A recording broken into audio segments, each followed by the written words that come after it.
Could Trevor Story be a fit on the New York Mets next season? Going to discuss that on today's episode of Locked On Mets. You are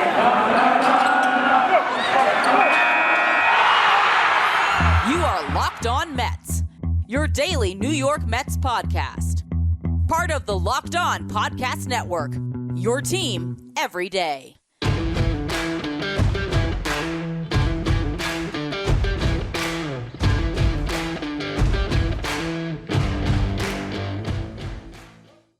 Hello to all you amazing Mets fans listening to Locked On Mets, part of the Locked On Podcast Network, your team every day. Thank you for making Locked On Mets your first listen every day. Locked On Mets is free and available on all platforms, including YouTube. Now on today's show, I will be discussing whether Trevor Story is a good fit for the New York Mets, and the basis of my argument is the fact that Marcus Semien this past year was coming off a down season. He signed a one-year deal with the Toronto Blue Jays and ended up cashing in on a 7-year, $175 million contract. Could Trevor Story be this year's version of Marcus Semien? I'm going to go through that comparison in the first segment. In the second segment, I'll go through Trevor Story's numbers and why I believe he'd be a very good fit to bounce back with the Mets next season. Then in the final segment, I'll talk about how Story would fit on the Mets roster, how that compares to another top-tier free agent, Kris Bryant, and what would a contract look like to sign Story this offseason. Before we get to any of that, though, I'm your host, Ryan Finkelstein. If you want to find any of my work, follow me on Twitter at FinkelsteinRyan. You can also find some of my writing about the Mets at justbaseball.com. So when it comes to Trevor Story and Marcus Semien, the comp here is pretty simple. Two shortstops that have had big years, but going into free agency had a down year. For Marcus Semien, it was the 2020 season. He was very unfortunate with how things broke out for him because in 2019, the guy was great. Hit 285, 369 on base, 522 slugging, 33 home runs, 92 RBIs, 138 WRC plus. Again, that is weighted runs created plus, measuring a hitter based on a league average of 100. So 138 means Marcus Semien in 2019 was 38% better than your league average hitter. If you go to his F-WAR, which of course is Fangraphs wins above replacement, his 7.6 mark was the fifth best mark in all of baseball that year. He was really freaking good. Then 2020 comes around, shortened season, COVID year. You had the layoff between the spring training and the COVID shutdown. Then you jump into a season and he hit 223, 305 on base, 374 slugging, a down year for sure, a 91 WRC plus. So he was 9% worse than your league average hitter in 53 games, and suddenly he doesn't have a market. So what does he do? He signs a one-year, $18 million deal to play second base for the Toronto Blue Jays. Bo Bichette's already there, but a ton of talent on that roster. He can be one cog in a functional lineup where you can put up some big numbers, play for a contender as well with other big players, eventually signing on with George Springer, and, having a team that would have a Cy Young and Robbie Ray. It was a chance to win and rebuild his value. He did exactly that, as I already mentioned, signing that 7-year, $175 million deal this offseason with the Texas Rangers after hitting 265, 334 on base, 538 slugging percentage, 45 home runs for Marcus Semien this past year, 102 RBIs, 115 runs scored, 15 stolen bases, a 131 WRC plus, and a 6.6 F-WAR. Semien is now heading into his age 31 season and was able to cash in on that deal. Right now, Trevor Story, similarly, is coming off a down year. In his age 28 season this past year, he hit 251, a 329 on base, a 471 slugging percentage, had 24 home runs, 75 RBIs, 20 stolen bases, and an even 100 WRC plus. So he was a league average hitter this season with a 3.5 F-WAR. Considering that WAR, it shows his value defensively, and that's based on Fangraphs where they take defensive runs saved. His outs above average was not graded out as kindly as his defensive runs saved, but the bottom line is, even in a down year, he was a productive player, and in the past, Trevor Story has been much greater than he was this past year. He had to deal with the pressure of the contract. Nolan Arenado, his teammate, gets traded. The Rockies aren't really going to contend. A lot went into his down season. So this is an opportunity, if you're Trevor Story, to either maybe sign that Javi Baez-like contract where you secure a long-term deal. You still get a 9-figure contract that might be out there for him. We don't really know how his market has developed, and we'll see. But you also can go the Marcus Semien route. And because Trevor Story's track record is a little bit better than Semien's was, he could probably get even more than that $18 million on a 1-year deal. And if that's the case, if he's going to sign a short prove-it deal, and I look at all the players that are left in free agency who can impact the Mets, there's an argument to be made that Trevor Story could be the most valuable because he not only fits into your roster, but he fits into your timeline that you laid out this offseason, signing players to big money, short-term deals, keeping that future financial flexibility, and trying to build up that farm system. It could make a lot of sense, although you would have to give up a comp pick to the Rockies. That is one downside. But altogether, for what you're getting, I still think it's a very interesting conversation to have when it comes to signing Trevor Story this offseason. I'm going to discuss that more in just a minute. It's the new year, so that means New Year's resolutions. And if yours is about getting fit or eating healthier, make sure you include Built Bar in your plan. Built Bar is a protein bar that tastes like a candy bar. It makes it so much easier to stick to those resolutions because it tastes so good. You'll actually want to eat it, unlike other protein bars, which can be chalky or waxy or taste like a chemical spill.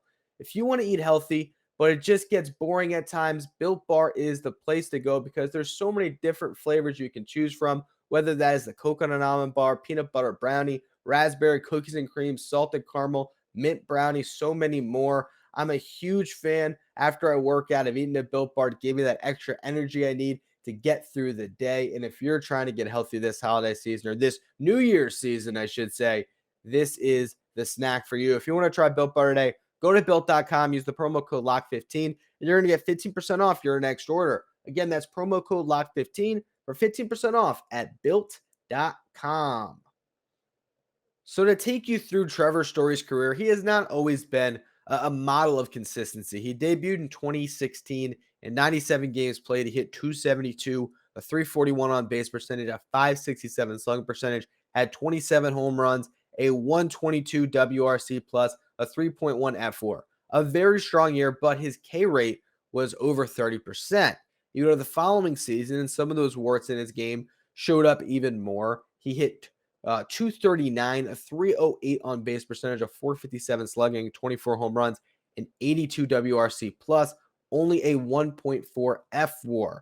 So you were maybe concerned at that point about his long-term trajectory as a starting shortstop in the big leagues.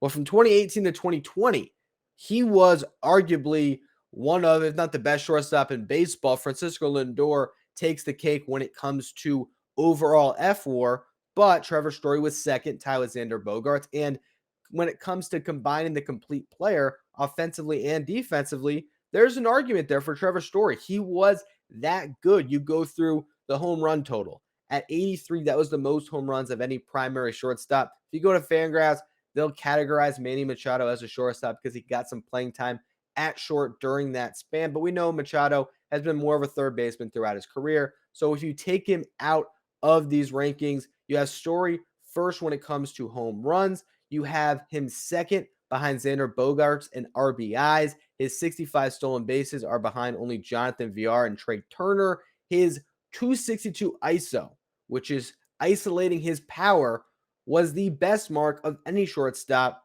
His 124 WRC plus was second behind Bogaerts. You can make an argument that Bogaerts was the better offensive shortstop, that Lindor was the better defensive shortstop, but that Story altogether might have been the best shortstop, if not that being a title that would belong to Francisco Lindor during that 3-year span. So you see all of that, and I still think that that player is in there. Now, you do have to weigh the home road splits, right? Is this a player that can hit outside of cores? But I'm not talking about the Mets signing Trevor Story to a 7-year deal where that's a real concern.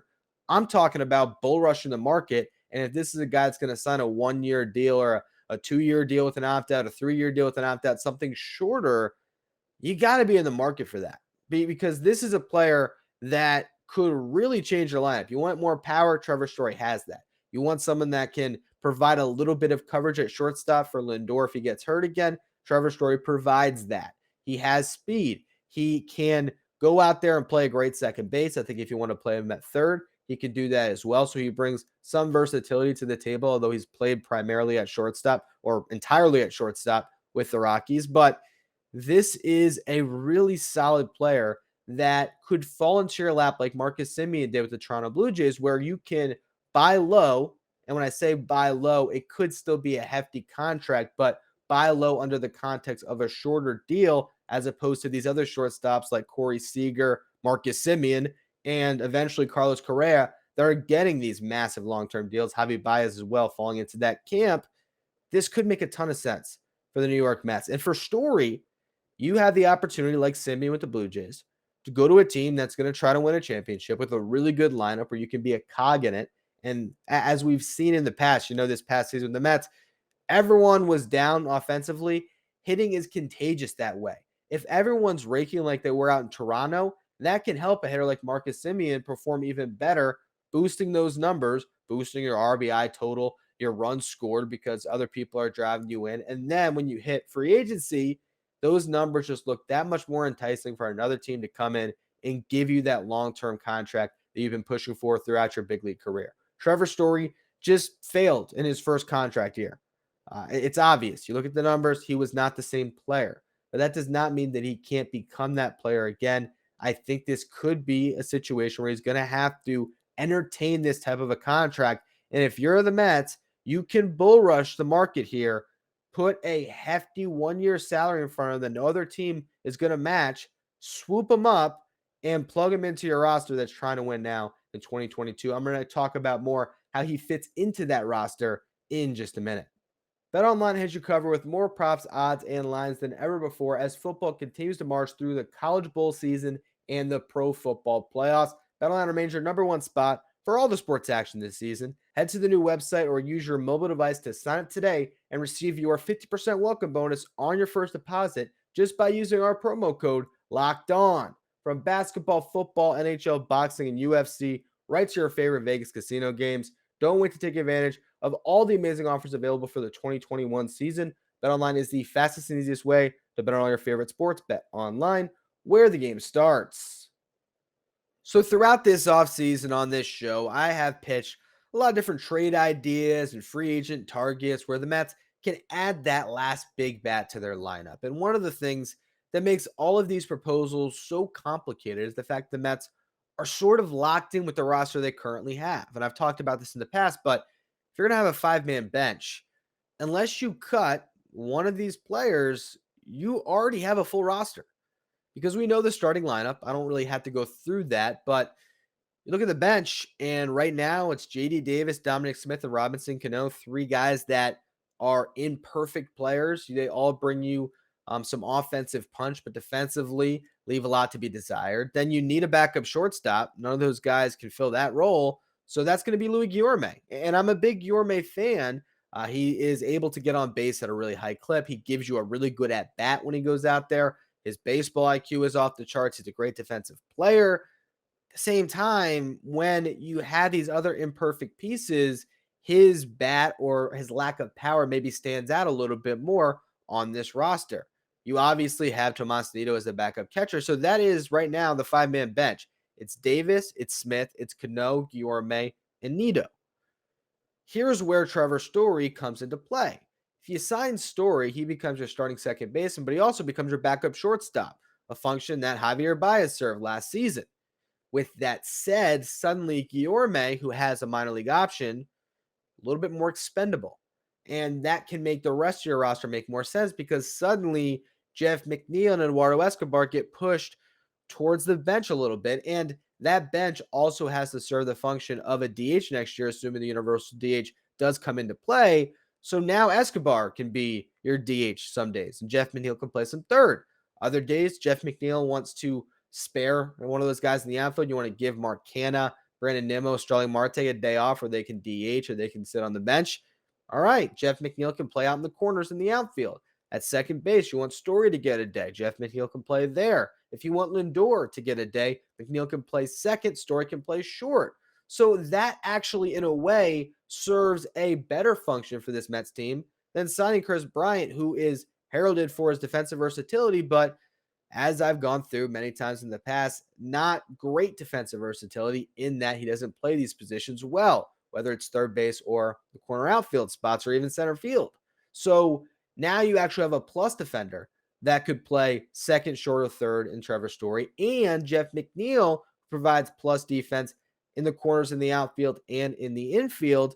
He can be moved around. So it just makes your roster a lot more interchangeable. I think it makes Eduardo Escobar make a little more sense as well. He is turning 33 years old today. So happy birthday to Eduardo Escobar. But with that said, at 33 years old, this would be a way to get him off his feet a bit, let him DH more. This would also put less of pressure on Robinson Cano to fill in at second base if Jeff McNeil were to go down, because you'd have a Trevor Story already there getting that playing time. So in a lot of ways, it makes the roster make a lot more sense. I actually think in a lot of respects, it makes more sense to be targeting Story based on just the roster fit, not even getting into the money. But that is where this really goes and, takes a whole different shape, because I think Kris Bryant, what's he looking for? 6 years, 150, 5 years, 125, likely a big long-term contract. And you have some injury concern there with his shoulder. You have the defensive concerns I just pointed out. I talked about it plenty of times. I'm not going to dive too deep into it again, but I don't love that fit over a long-term deal. And I don't think he's looking for a short-term deal. He just had a pretty solid season. Trevor Story could be that free agent right now on the market that is looking to retest his value next offseason, who would be amenable to signing a short-term deal. And again, that's the type of contract the Mets should bull rush the market to try to sign. This is once again where Steve Cohen has a huge advantage, because if he is okay with the bloated payroll in 2022, who cares if Trevor Story is getting $25 million? Who cares if you give him the Cespedes contract, right? Which I always pitched when it came to signing Javi Baez, the 3-year, $75 million deal with an opt-out after year one, where Cespedes got 27.5 in that first season. I'd be fine giving that to Story. I really would, because the idea would be he'd play well enough to opt out. And then if you're a smart franchise, you don't go back on the good contract you just signed, as the Mets did with Cespedes, and re-sign the player.